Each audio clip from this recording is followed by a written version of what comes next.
تازہ ترین ویڈیوز کے لیے چینل کو سبسکرائب کر کے بیل آئیکن اور آل نوٹیفیکیشن پر کلک کریں تاکہ آپ کو ملے ہر اپڈیٹ سب سے پہلے۔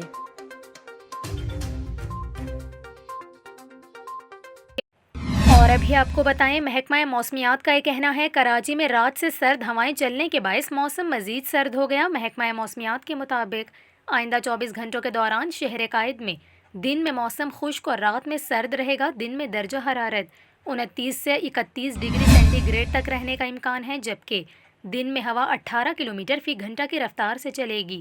دوسری جانب ملک کے بیشتر علاقوں میں سردی کی شدت میں اضافہ ہو گیا ہے اور بالائی علاقوں میں درجہ حرارت نقطہ انجماد سے نیچے چلا گیا۔ کالام میں درجہ حرارت -6 اور اسکردو میں -3 ریکارڈ کیا گیا۔ استور میں سخت سرد موسم، جبکہ اسکردو کے بالائی علاقوں سمیت ضلع بھر میں ٹھنڈ کی شدت سے عوام کی مشکلات بھی بڑھ گئی ہیں۔ اس کے علاوہ شمالی بلوچستان کے علاقے بھی شدید سردی کی لپیٹ میں آ گئے ہیں، جبکہ محکمہ موسمیات کا یہ کہنا ہے کہ آئندہ 24 گھنٹوں کے دوران خطہ پوٹھوہار، بالائی خیبر پختونخوا، شمالی بلوچستان، گلگت بلتستان اور کشمیر میں چند مقامات پر بارش کا امکان ہے۔